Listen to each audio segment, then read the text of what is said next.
할렐루야 반갑습니다. 우리 수라 문상하겠습니다. 잘 오셨습니다. 네, 반갑습니다.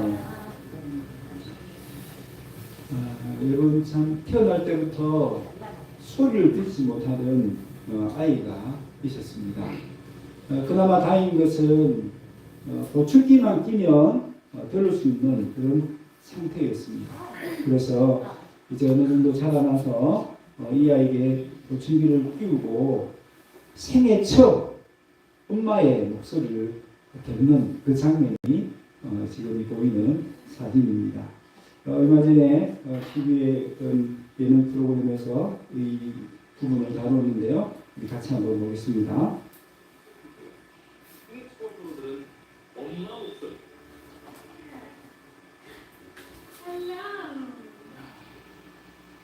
세상에 소리가 없었던 거예요.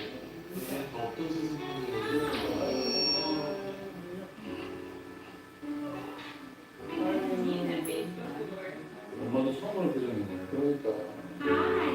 아이고, 너 다행이다. 그러니까 막 신기하구나, 행복하구나. 아, I love you. I love you. 사랑한다는 말 처음 듣는 거네.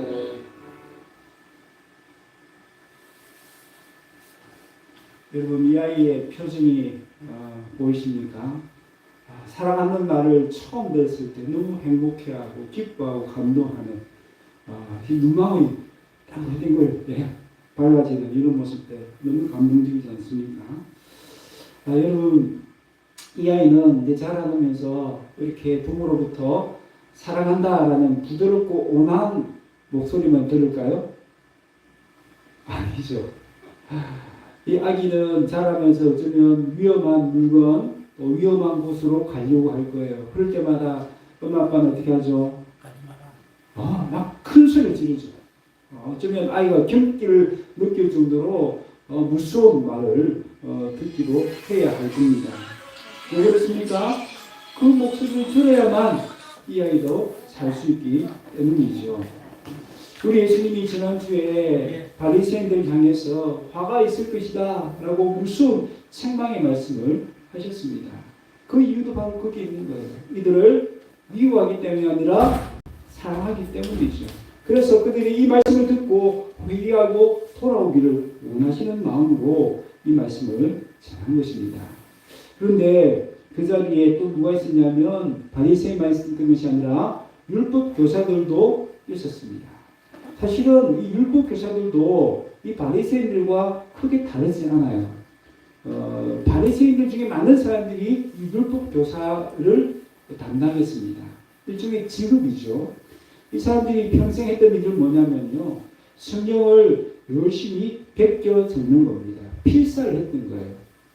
그 당시에는 뭐 인쇄술이라는 게 없으니까 성경을 찍어낼 수 없으니까 어떻게 했어요? 사람이 직접 한자 한자 하나님의 말씀을 적어야 했습니다. 얼마나 정성을 들여서 그 말씀을 적었을까요? 한자 적을 때마다 목욕 제결을 했다는 그런 말도 있어요. 그 정도로 정성스럽게 말씀을 한자 한자 기록할 정도로 이 사람들은 말씀을 가까이 했고 또 말씀을 사랑했습니다. 그래서 이 말씀이 훼손되고 이 말씀이 전수되지 않는 것은 이 사람들에게 정말 끔찍한 일이었어요. 그러니까 이 사람들의 신앙이 얼마나 좋았겠습니까? 그런데 이 바리새인들을 책망하는 그 모습을 보면서 뭐라고 그들이 항의합니까? 선생님, 저들에게 화가 있을 거라 책망하는 그 말씀이 곧 우리들에게 하는 것처럼 들립니다. 모욕적으로 들립니다. 라고 항의를 합니다. 왜냐하면 율법 교사들은 이 바리새인들을 가르치는 입장에 있으니까 그 바리새인들이 잘못한 것은 꼭 그들의 선생인 율법 교사들이 잘못한 것이잖아요. 그러니까 항의를 한 겁니다. 예수님의 책망이 틀렸다라고 불만을 쏟아 놓는 것이죠. 그래서 예수님께서 뭐라고 말씀합니까? 너희들도 잘못하고 있다라는 것을 깨우쳐 주시기 위해서 똑같이 세 개의 화에 대해서 말씀합니다. 첫 번째 화는 무엇입니까? 율법 교사들이 화가 있을 이유는 뭐냐면 사람들이 지기 힘든 짐 그리고 자기들도 지지 않으려 하는 짐을, 그 무거운 짐을 지고 있기 때문이다라고 말씀합니다. 46절에 이르시되 화 있을진저 또 너희 율법교사여 지기 어려운 짐을 사람에게 지우고 너희는 한 손가락도 이 짐에 대지 않는도다. 여기서 지우다는 말은요, 배나 짐승에게 짐을 지우는 것을 뜻합니다. 여기서 의미는 뭡니까? 율법교사들이 사람들이 지기 힘든 정말 과중한 그 짐을 지운다는 뜻이죠. 율법은 하나님께서 백성들이 살 수 있도록 하기 위해서 생명을 주시기 위해서 주신 사랑의 말씀입니다. 그런데 그들은 율법을 해석하면서 사람들이 지기 힘든 무거운 짐으로 바꿔버린 것입니다. 그것도 한 번이 아니라 지속적으로 그 어려운 짐, 무거운 짐을 지운 것이죠. 예를 들면 그들은 율법 외에 613가지의 항목을 만들었습니다. 그리고 613가지의 그 규칙들을 더 세분화해서 지킬 수 있는 세부사항까지 하나하나 만들어낸 겁니다. 예를 들면 오늘 우리 예배 드리러 오셨는데 특별한 규칙이 없잖아요. 그냥 그 자리에 앉아서 경건한 마음으로 예배를 드리면 되죠. 그러나 그들 같으면 아마 세부적인 항목을 만들었을 겁니다. 자리에 앉을 때는 어떤 태도로 어떤 옷을 입고 앉아야 된다. 또 얼마 정도 거리를 가까이 된다. 정말 지기 힘든, 또 어찌 보면 필요가 없는 그런 규칙들을 하나하나 만든 거예요. 그러니까 규칙에 얽매여서 지키지 않으면 마음에 찔림이 있고, 그죠? 또 내가 잘 지키면 어때요? 지키지 않는 사람들 향해서는 정죄하는, 판단하는 그런 일들을 하게 된 것이죠. 그래서 그 과정에서 율법을 주신 하나님의 원래의 의도는 사라졌습니다. 율법의 정신은 사라졌습니다. 율법을 주신 본래의 의미, 그 하나님의 의도가 다 사라져버린 그냥 짐덩어리가 되고 말았던 것입니다. 그래서 수많은 유대인들은 그 율법을 인해서 마음에 무거운 죄의 짐 뿐만 아니라 죄책감의 짐을 지고 살아야 했습니다. 심지어 여러분, 우리 잘 아는 바울도 그랬죠. 그 율법의 짐이 얼마나 무거운지, 오호라 나는 죄인이로다. 누가 나를 이 짐에서 벗겨줄 수 있을까? 그렇게 탄식할 정도였습니다. 여러분, 오늘날도 율법교사는 없습니다. 그러나 우리가 율법교사들처럼 이 율법주의에 빠지면요, 무거운 짐을 지고 신앙생활을 할 수밖에 없는 것입니다. 하나님은 규칙 가운데 역사하시는 분이 아닙니다. 규칙을 하나하나 잘 지키면, 그래 규칙만 잘 지키기 때문에 내가 너를 사랑한다라고 하시지 않습니다. 규칙 때문에 하나님과 그 관계가 맺어지는 것이 아니기 때문이죠. 반면에 우리 예수님은 어떻습니까? 예수님은 오히려 그 무거운 짐을 벗겨주시는 분입니다. 수고하고 무거운 짐진 자들아 다 내게로 오라라고 말씀하셨습니다. 예수님을 만나면, 예수님이 전하신 그 복음을 받아들이면 율법이 우리에게 지어준 그 죄의 짐, 죄책감의 짐으로부터 자유하고 벗어날 줄로 믿습니다. 여러분, 우리는 율법주의에 빠져서 무거운 짐을 짓거나 또 다른 사람에게 지우는 것이 아니라 예수님을 만나고 예수님이 전하신 그 복음으로 말미암아 그 율법으로서 자유하고 죄의 짐에서 자유할 수 있는 은혜를 누릴 수 있기를 바랍니다. 네. 여러분, 두 번째, 그들에게 화가 있을 것이다 말씀하신 이유는 뭐냐면요, 그들이 선지자들의 무덤을 만들면서 정작 더 중요한 선지자들이 전한 하나님의 말씀은 등한시 여겼다는 것입니다. 여러분, 선지자의 무덤이 중요합니까? 선지자의 전한 말씀이 중요합니까? 당연히 말씀이 중요하죠. 그런데 그들은 선지자의 무덤을 정말 아름답게 가꾸는 일을 잘했습니다. 물론 취지는 좋은 것이겠죠. 어떤 취지로 선지자의 무덤을 만들겠습니까?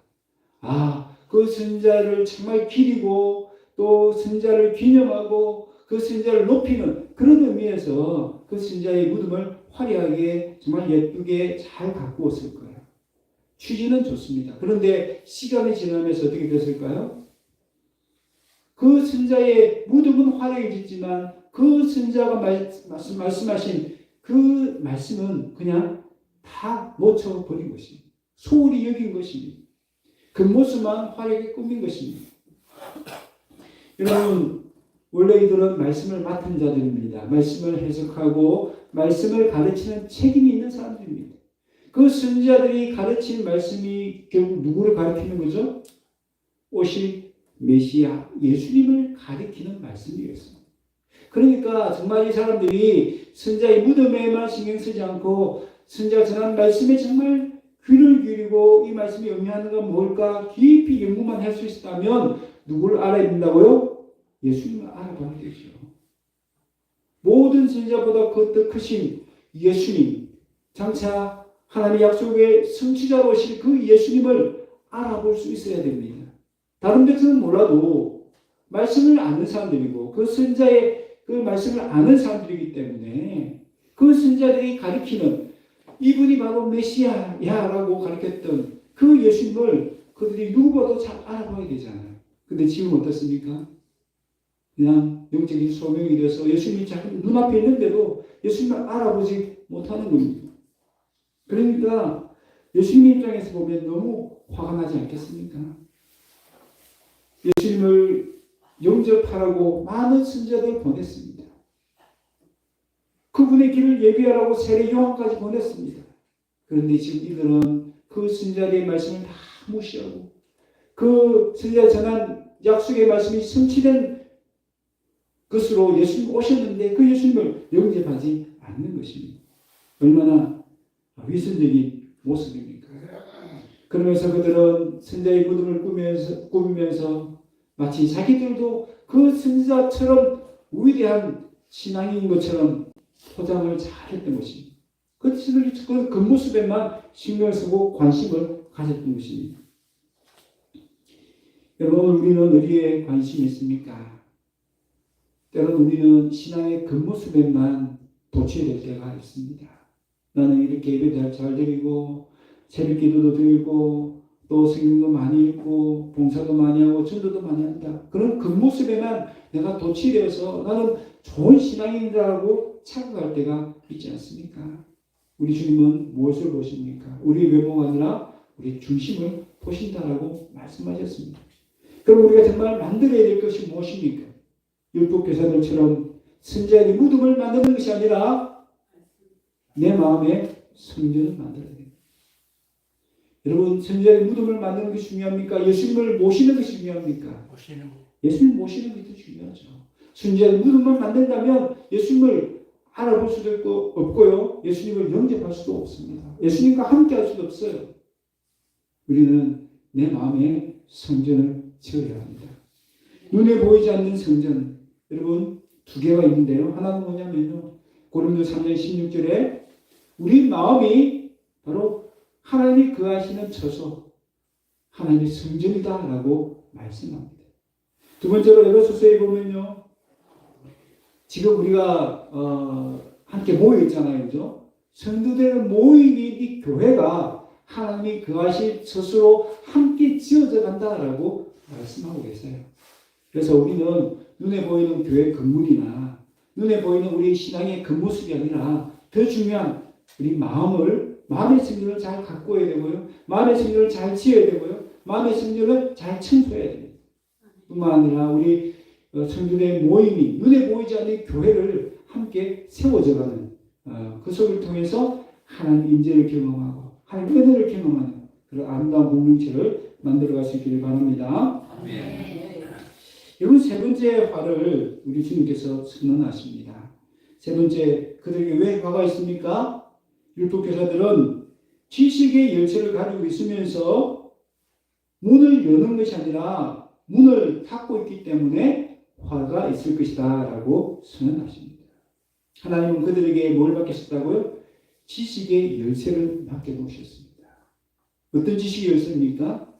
하나님 나라를 깨닫는 지식, 하나님을 아는 지식, 천국에 들어갈 수 있는, 천국으로 인도할 수 있는 그런 지식의 열쇠를 주셨어요. 왜 맡겼습니까? 그 열쇠로 문을 열라고.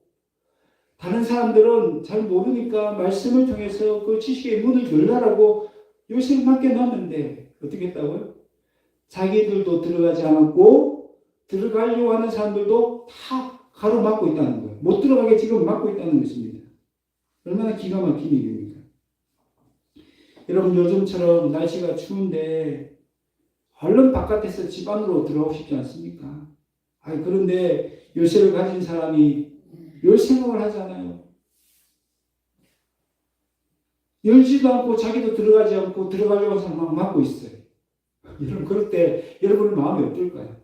얼마나 화가 나겠습니까? 그런데 여러분 이것은 추위를 피할 수 있는 집에 들어가느냐 못 들어가는 문제가 아니지 않습니까?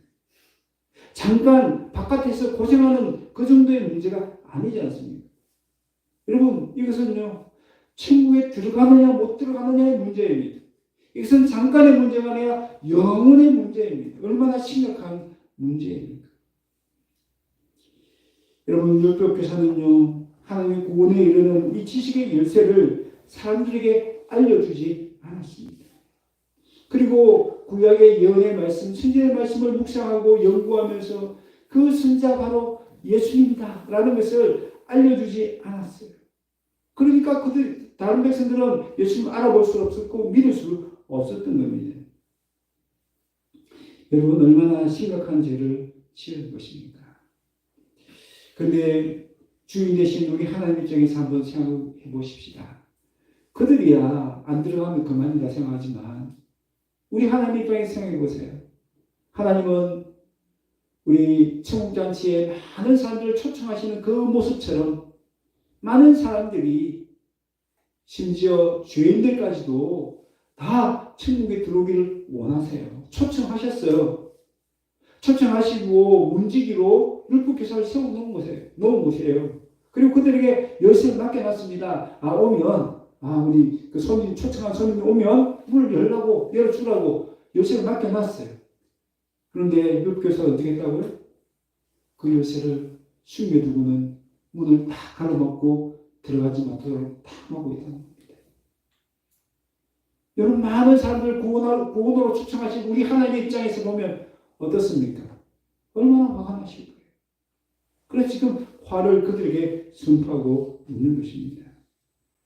여러분 이 열쇠는요 또한 우리에게도 주신 줄 믿습니다. 여러분 마태복음 16장 19절 보십시오. 내가 천국 열쇠를 내게 주리니. 누구에게 하신 말씀입니까? 베드로에게 하신 말씀입니다. 베드로에게 천국의 문을 열 수 있는 열쇠를 맡겠다라고 말씀합니다. 여러분 하나님 나라를 들어갈 수 있는 열쇠, 하나님 나라의 진리를 보여줄 수 있는 능력을 베드로에게만 주신 것이 아니라 오늘 우리에게도 주셨습니다. 그 사명과 그 능력을 우리에게도 주셨습니다. 여러분 우리는 어떻습니까?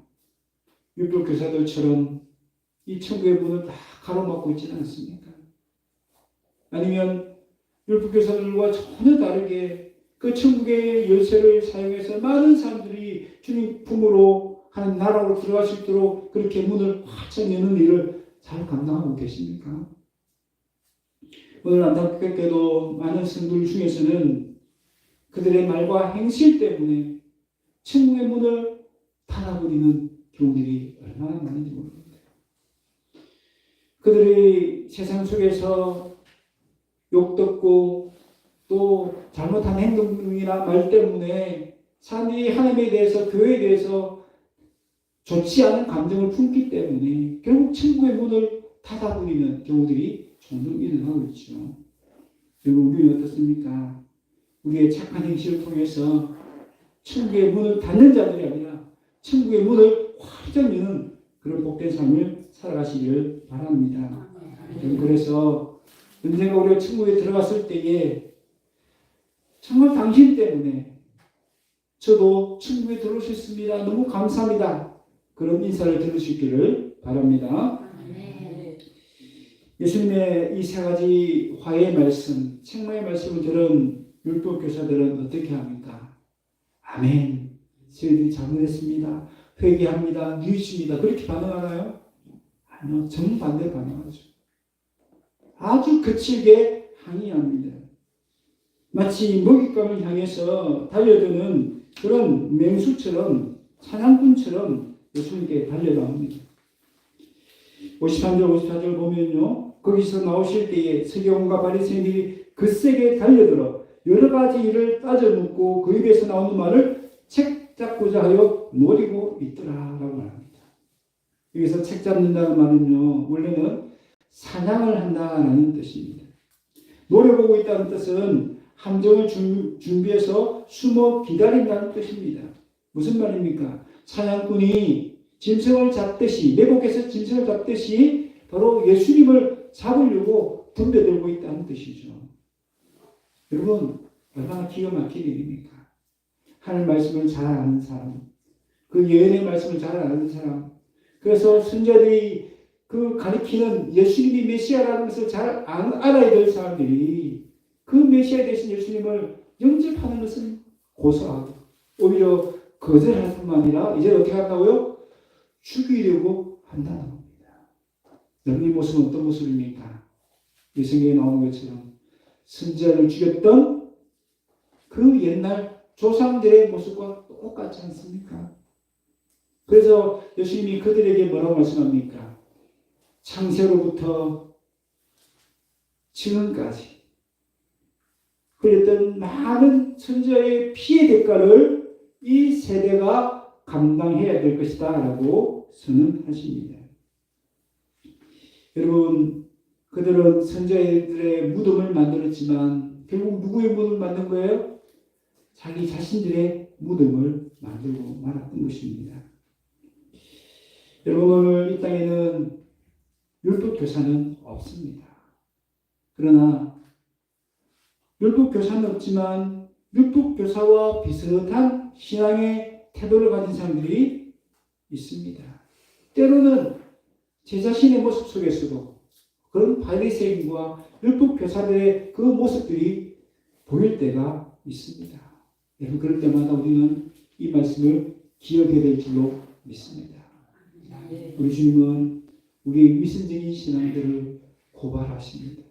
우리의 잘못된 신앙의 행태를 지적하십니다. 여러분 우리는 아무리 믿음이 좋은 사람일지라도 우리 하나님 보실 때는 다 죄인입니다. 여러분 그런 얘기 있지 않습니까? 여러분 사람들에게 성자라고 칭송을 받았던 어거스틴이라는 사람이 있었습니다. 얼마나 신앙생활이 경건하고 또 철저하고 사람들이 볼 때도 저 정도면 정말 성자야라고 정말 죄는 전혀 없을 것이라고 생각했던 그 사람이 있었습니다. 어느 날 제자들이 어거스틴을 찾았어요. 아무리 찾아도 안 보이는 거예요. 그래서 결국 찾아간 것이 어느 동굴이었어요. 그런데 어거스틴이 함께 기도한 겁니다. 뭘 기도하냐고요? 자신의 죄를 용서해줘요. 다른 기도도 없고요. 딱 한 가지. 자신의 죄를 용서해달라고. 그렇게 눈물을 흘리면서 가슴을 찢으면서 자신의 죄를 회개하고 있더라고요. 여러분 완벽한 인간은 아무도 없습니다. 하나님 앞에 죄인 아닌 사람은 아무도 없습니다. 우리는 다 죄인입니다. 그 허물과 죄를 지적받을 때 여러분들이 어떤 태도를 가집니까?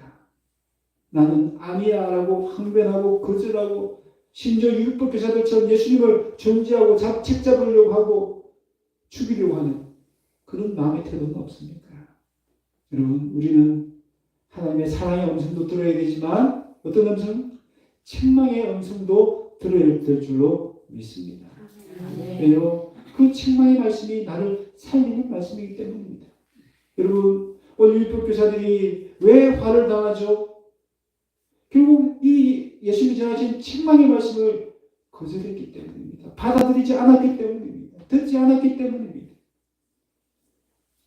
여러분 아무리 책망의 말씀, 화가 되는 말씀도 그 말씀을 들으면 어떻게 됩니까?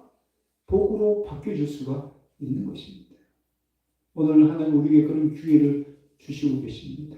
책망의 말씀을 들려주셔서 내가 화를 당하지 않고 그 말씀 때문에 화가 복으로 바뀌는 그 은혜를 우리에게 주시기를 원하십니다. 여러분, 아까 우리 아기가 생전 처음 그 엄마의 음성을 듣고 정말 행복해하고 기뻐하고 감격하는 장면을 보셨을 거예요. 여러분, 아기만 기뻐하고 감격했을까요? 아닙니다. 그 엄마도 그 아빠도 얼마나 좋겠어요. 얼마나 좋아하는지 모릅니다. 얼마나 행복해하는, 아기가 내 목소리를 알아듣고 내 목소리에 반응하고 그 모습 보면서 엄마 아빠가 너무너무 좋아하고 너무너무 기뻐하는 거예요. 여러분, 우리 하나님도 마찬가지 아니시겠어요?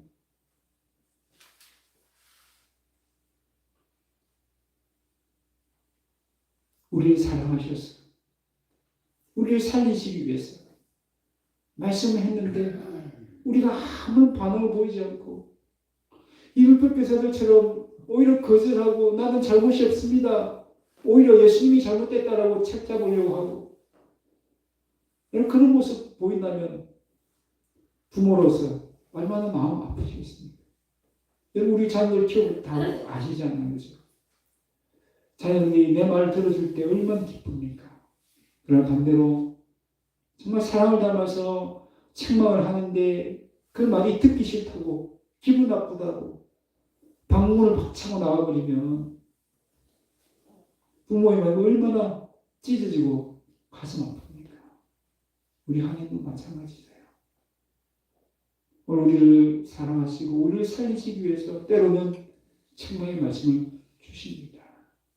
그럴 때 그 말 자체는 기분 나쁠 수 있죠. 내 감정이 상할 수도 있고 내 생각과 다를 수도 있죠. 그러나 나를 사랑하셔서 그 말씀을 주신 하나님을 생각한다면, 그 사랑의 하나님을 생각한다면 그 말씀도 기쁨으로 받아야 될 줄로 믿습니다. 여러분, 우리는 하나님의 음성을 들을 수 있는 기쁨을 누려야 될 줄로 믿습니다. 여러분, 하나님의 음성을 듣는 것이 얼마나 행복한 일인지 모릅니다. 아기가 그 행복하는 모습이 바로 우리의 모습이 되어야 되지 않겠습니까? 하나님의 음성을 듣는 것으로만 기뻐하는 것이 아니라 그 음성을 잘 들음으로 인해서 그 듣고 순종함을 통해서 그 음성을 통해서 죄를 뉘우치거나 하나님 뜻대로 살아감을 통해서 우리 하나님께 기쁨을 들을 수 있기를 바랍니다. 뿐만 아니라 사랑의 음성, 책망의 음성까지도 잘 들으심으로 율법 교사들에게는 화가 되었던 이 말씀이 나에게는 복으로 바뀌어지는 그 은혜를 누리시기를 주의 이름으로 축원합니다. 우리 시간의 말씀을